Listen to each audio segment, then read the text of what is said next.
Baik, Assalamualaikum warahmatullahi wabarakatuh. Ya, masih dengan Buana 79. Salam semangat selalu untuk seluruh pelajar di Indonesia, baik dari Sabang sampai Merauke, dari Miangas hingga Pulau Rote. Oke, jadi kita lanjutkan untuk proses pembuatan laporan keuangan dengan menggunakan aplikasi Mayop. Di sini dengan perusahaan manufaktur yaitu Tangaya Konveksi.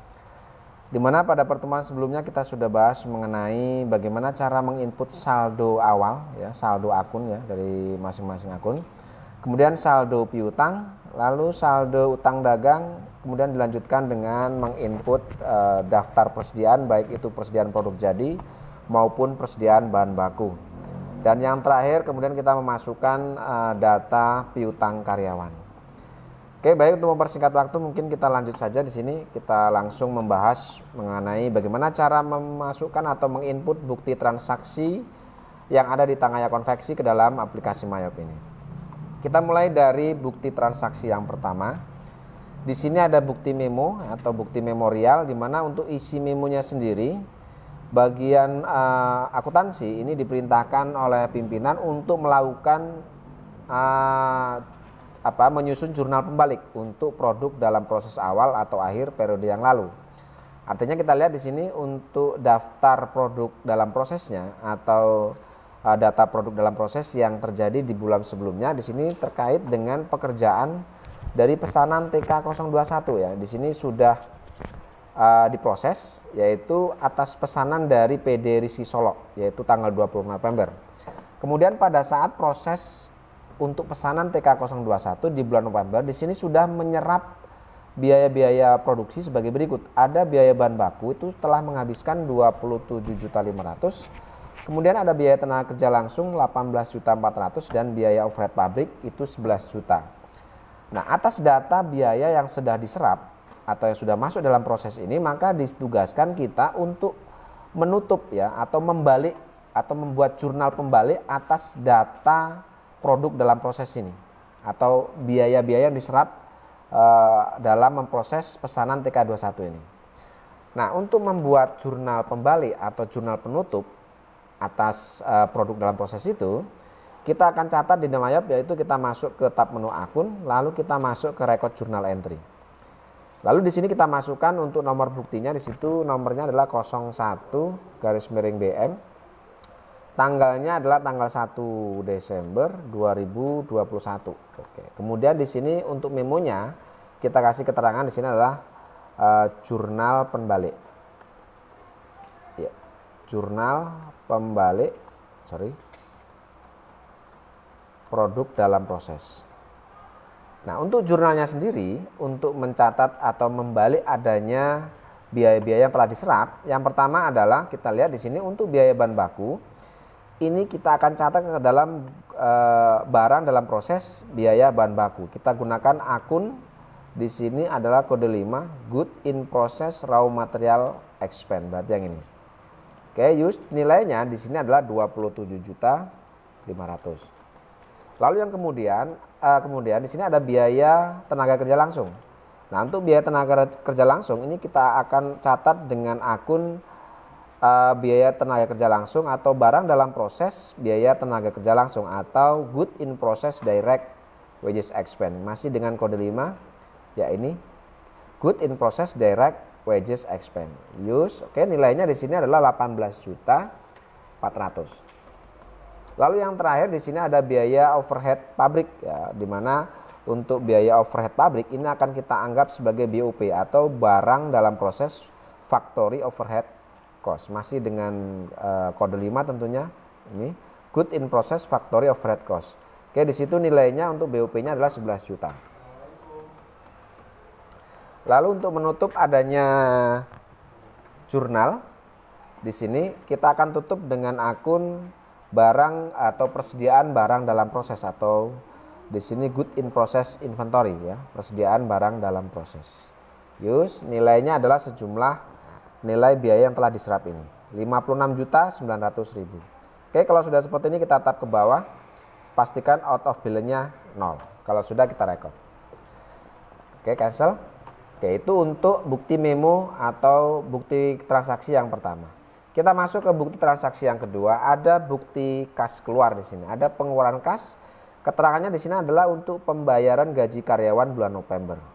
Oke, atas pengeluaran kas di sini, karena ini di sini mengeluarkan kas bukan untuk membayar hutang dagang, maka pembayaran atau pengeluaran kas selain utang dagang, maka kita akan catat di menu banking. Lalu kita masuk ke spend money. Oke, kita masukkan di sini untuk nomor buktinya 01 garis miring BKK. Tanggalnya adalah tanggal 1 Desember 2021. Oke, jumlah yang kita keluarkan di sini adalah 25 juta. Oke, keterangannya di sini untuk membayar gaji karyawan bulan November, berarti statusnya kita membayar hutang ya, hutang gaji di sini. Hutang gaji. Ya, atas adanya pembayaran hutang gaji, maka akan kita gunakan akun di sini adalah wages and salaries payable. Berarti kita ambil dari kode 2. Ya, berarti yang ini. Oke, lalu kalau sudah pastikan out of balance-nya ini 0 ya. Kalau sudah seperti ini baru kita record. Oke, baik. Dokumen transaksi nomor 2 selesai. Kita masuk ke dokumen transaksi nomor 3. Oke, untuk dokumen nomor 3 di sini ada bukti kas masuk, artinya kita ada penerimaan uang. Keterangannya di sini kita dapat dari pelunasan piutang karyawan tanggal 21 November. Oke, pelunasan piutang karyawan ini kita terima dari Amanda ya, saudara Amanda. Nah, adanya penerimaan kas selain bukan dari piutang dagang, ini pun akan kita catat di tab menu banking. Lalu kita masuk ke receive money. Karena kita terima berarti ada uang masuk, receive berarti ya. Oke, baru kita masukkan di sini kodenya adalah 01 BKM, garis miring BKM. Tanggalnya masih tanggal 1 Desember ya 2021. Lalu di sini jumlah yang kita terima, kita masukkan di kolom amount receiving. Di situ kita terima 2.500.000. Lalu kita masukkan keterangannya, ini adalah penerimaan piutang karyawan. Oke, atas penerimaan piutang karyawan ini maka akan kita catat dengan akun order receivable ya. Ya, yang ini berarti kode 1 ya, order receivable use nilainya 25 juta. Nah, ini diterima dari saudara Amanda, maka di kartu jobnya ini kita aktifkan yang Amanda yaitu K001. Kalau sudah kita use job ya seperti ini. Oke, kalau sudah out of balance-nya 0 berarti langsung kita record. Selesai. Dokumen nomor 3. Lalu kita masuk ke dokumen nomor 4. Dokumen nomor 4 di sini ada bukti permintaan pemakaian bahan ya. Kalau kita lihat di sini untuk TK021 artinya untuk melanjutkan proses penyelesaian atas pesanan TK01, maka di sini diminta untuk pemakaian bahan yang pertama diminta untuk bahan baku yaitu loto dan lakos. Loto yaitu diminta 70 kg dengan per kilonya dinilai harga 70.000 sehingga total pemakaian atas bahan baku loto itu adalah 4.900.000. Kemudian ada pemakaian bahan baku yang kedua adalah lakos yaitu diminta 145 kg dengan per kilonya itu 86.500 sehingga total nilai bahan baku yang diminta untuk lakos adalah 12.542.500. Dan yang terakhir ada permintaan bahan penolong yaitu 1 juta. Nah, adanya bukti permintaan pemakaian bahan ini, maka ini akan kita catat ke dalam jurnal umum. Untuk mencatatnya kita masuk ke akun ya, tab menu akun. Lalu kita catat di record journal entry seperti ini. Oke, lalu kita masukkan dulu untuk buktinya 01 garis miring BPPB ya, garis miring 12. Tanggalnya tanggal 2 Desember 2021. Keterangannya atau memo ini kita bisa kasih permintaan pemakaian bahan. Ya, seperti ini. Nah, jurnal untuk mencatat adanya permintaan bahan baku dan bahan penolong untuk bahan baku loto dan lakos ini akan kita catat di good in process raw material expense atau barang dalam proses biaya bahan baku. Kode 5 di sini kita cari. Ya, yang ini. Good in process raw material expense nilainya di sini adalah akumulasi dari loto dan lakos ini 4.900.000 ditambah 12.542.500. Ini setelah saya jumlah didapat nilai 17.300.000 442.500. Ini untuk permintaan pemakaian bahan baku. Lalu yang kedua, untuk bahan penolong ini akan kita catat dengan BOP sesungguhnya atau actual factory overhead cost. Ya, kita catat di sini masih dengan kode 5 actual factory overhead cost ya. Yang ini use nilainya yang diminta di sini adalah 1 juta. Oke, kemudian di sisi kreditnya karena adanya pemakaian bahan baku maka otomatis persediaan bahan baku ini akan berkurang. Maka untuk good in process raw material expense ini akan kita pasangkan dengan raw material inventory. Lalu untuk nilainya ya, samakan berarti 17.442.500. Lalu untuk adanya pemakaian BOP sesungguhnya ini, maka otomatis persediaan bahan penolong itu akan berkurang. Maka kita gunakan di sisi kredit yang kedua itu adalah komponen inventory. Nilainya sama dengan nilai yang aktual factory overhead cost yaitu 1 juta.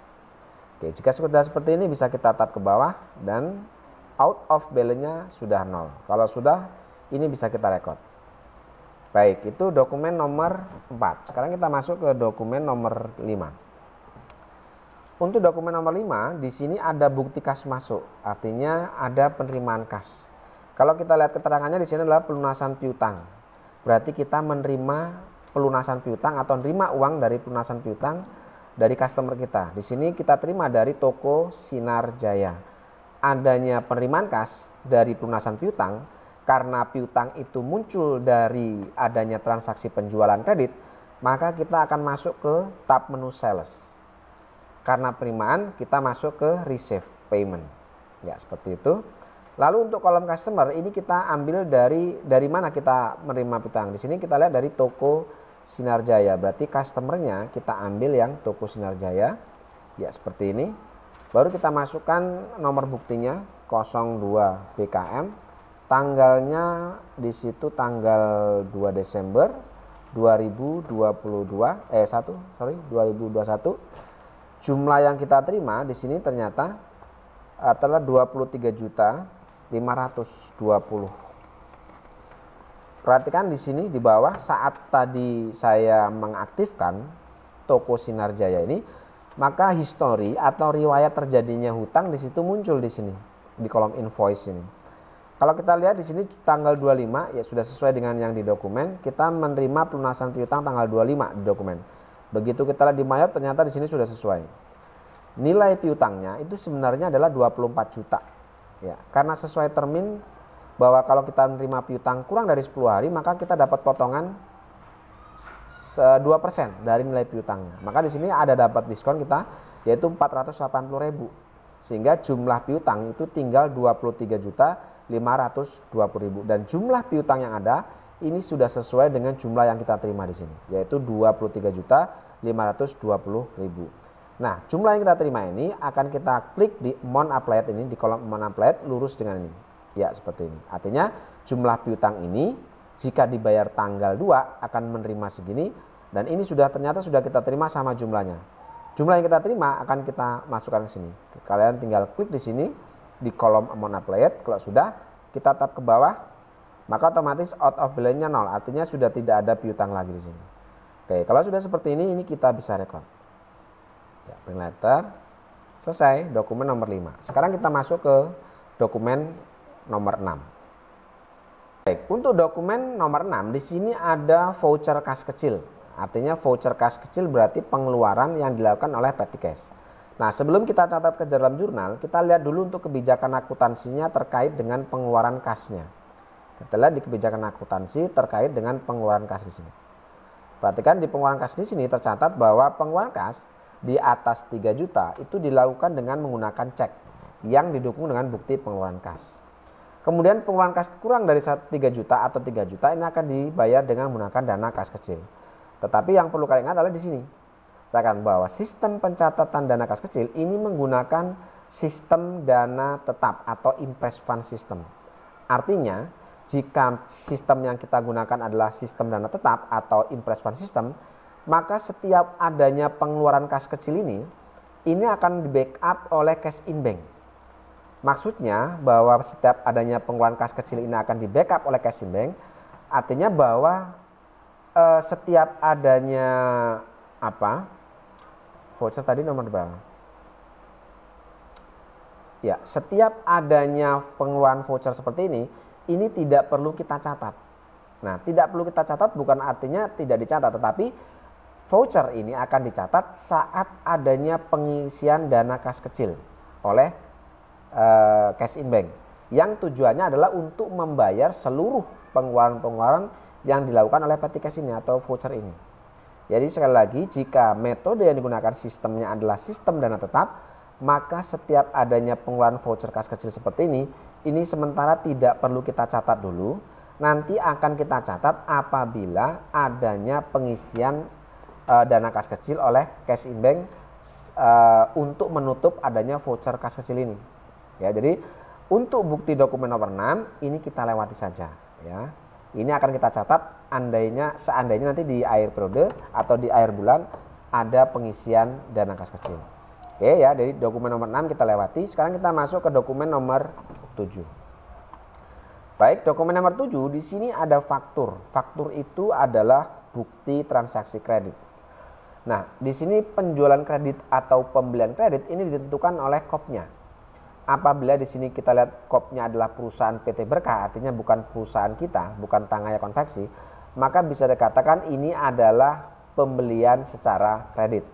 Ya, sekali lagi apabila KOP-nya perusahaan lain, berarti jika ada faktur KOP-nya perusahaan lain itu adalah transaksi pembelian secara kredit. Tetapi apabila ada faktur KOP-nya ternyata perusahaan kita, dalam hal ini misalnya adalah Tangaya Konveksi, maka ini adalah faktur atau penjualan secara kredit. Nah, untuk dokumen nomor 7 atas adanya transaksi pembelian secara kredit ini, maka akan kita catat ke dalam MAYOB, yaitu masuk ke menu purchase karena pembelian, purchase, lalu masuk ke enter purchase. Oke, kalau kita lihat di sini kita melakukan pembelian bahan baku yaitu loto dan lakos, karena kategori loto dan lakos ini adalah bahan baku. Oke, baik, kita lanjutkan di sini. Kita beli suppliernya ini kita ambil dari kepada siapa kita membeli barang. Di sini adalah PT Berkajaya. Berarti kita ambil yang suppliernya PT Berkajaya. Lalu otomatis terminnya akan terisi karena di awal sudah kita atur. Ya, sudah sesuai ya. 2/10 N/30. Kita langsung masukkan nomor fakturnya ini ke sini. 195/F. Lalu kemudian tanggalnya adalah tanggal 4 Desember 2021. Kemudian kita langsung masukkan nilai pembeliannya nih. Kita di sini membeli 250 kg untuk loto dengan harga pembelian adalah 72.000 dan 400 kg untuk lakos dengan harga per kilonya adalah 87.000. Kita masukkan di sini untuk pembeliannya. Yang pertama untuk lakos adalah 250 kg. Ya, untuk lakos ya kita tap sampai keluar seperti ini. Oke, yang loto ya seperti ini. Use. Kita tap lagi.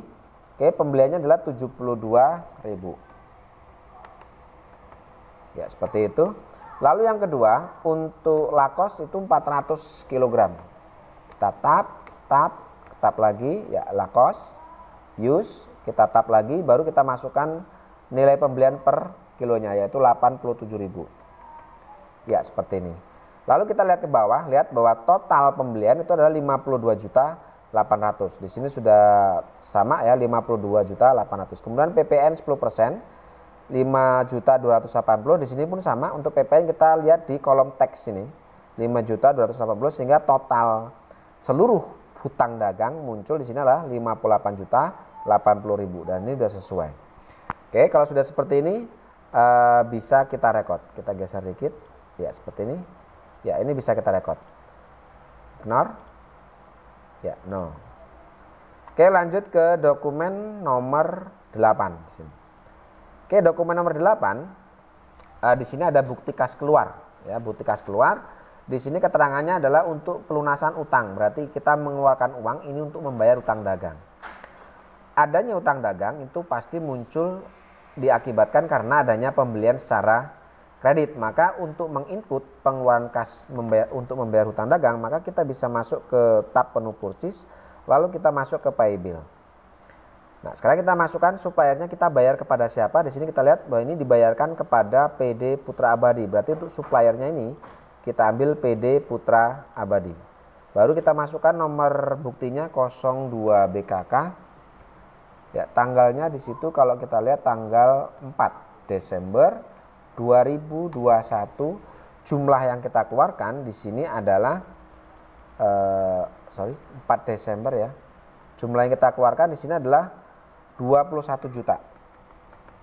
Perhatikan saat tadi diaktifkan supplier PD Putra Abadi, maka histori atau riwayat terjadinya transaksi pembelian kredit di sini muncul, yaitu tanggal 23 November. Sini sudah sesuai dengan yang di dokumen, yaitu bahwa kita melunasi utang tanggal 23 November. Ini sudah sinkron dan sudah cocok dengan riwayat terjadinya utang kepada PD Putra Abadi. Lalu jumlah utang di sini adalah 21 juta dan ini pun sudah sesuai dengan yang kita keluarkan. Kita tidak ada potongan pembelian karena kita membayarnya lebih dari 10 hari. Terjadinya utang tanggal 23, tanggal 4 kita baru bisa bayar. Artinya sudah melewati batas diskon yaitu 10 hari. Sehingga jumlah utang 21 juta ini kita bayar dengan nilai juga 21 juta. Nah, uang yang kita keluarkan ini kita akan klik di kolom amount applied ini.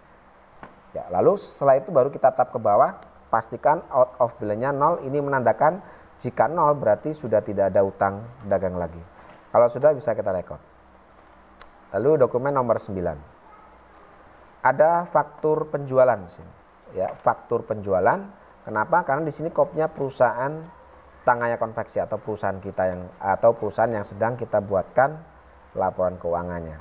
Oke, di sini ada faktur penjualan, berarti adanya penjualan kredit. Ini akan kita masuk atau akan kita catat di tab menu sales, lalu kita masuk ke enter sales.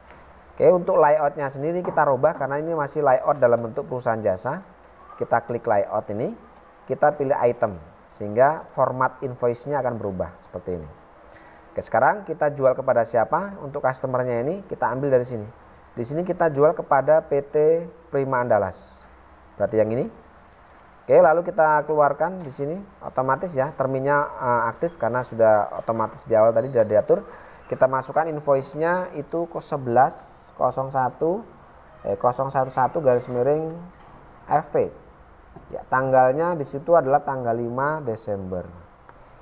Tanggal 5 Desember 2021. Lalu kita membeli, di sini statusnya menjual seragam olahraga yaitu 200 setel.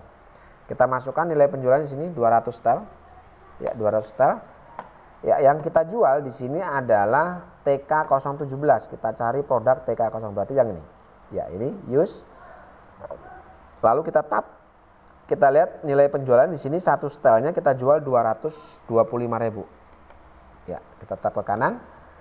Lalu kita lihat ke bawah sini bahwa total penjualannya itu adalah 45 juta. Ini sudah sesuai dengan yang di dokumen. Lalu untuk PPN-nya itu 4.500.000. Untuk PPN-nya ini kita bisa lihat di kolom teks ini 4.500.000. Lalu totalnya 49.500.000. Sudah sesuai di dokumen. Kita rekod. Selesai. Ya, lalu dokumen yang nomor 10. Lihat sini dokumen nomor 10 adalah ada kartu harga pokok pesanan yaitu dari TK017. Kalau kita lihat ini adalah harga pokok dari barang yang kita jual tanggal 5 ini. Ya, jadi tanggal 5 atau dokumen nomor 9 ini adalah transaksi penjualannya. Dokumen nomor 10 ini adalah gambaran dari harga pokok barang yang kita jual tanggal 5 ini. Nah, untuk mencatat adanya harga pokok ini, harga pokok barang yang kita jual tanggal 5 ini akan kita catat di jurnal umum. Kita masuk ke akun, lalu masuk ke record jurnal entry. Kita masuk ke record jurnal entry. Kita masukkan di sini nomornya. Untuk nomor buktinya kita sesuaikan dengan yang nomor tanggal 5 ini, yang nomor 9. Yaitu 011 FP, tanggalnya tanggal 5 ya. Sesuai di dokumen. Karena ini adalah harga pokok dari tanggal 5, berarti kita masukkan tanggal 5.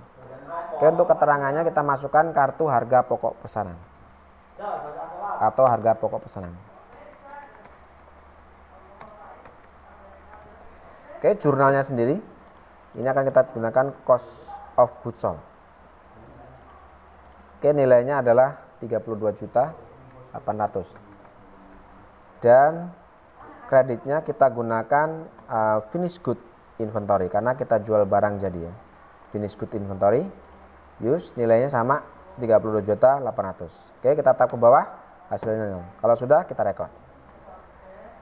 Ya, saya rasa sementara kita akan bahas sampai dokumen nomor 10. Untuk dokumen nomor 11 dan seterusnya kita akan bahas di pertemuan berikutnya. Terima kasih. Assalamualaikum warahmatullahi wabarakatuh.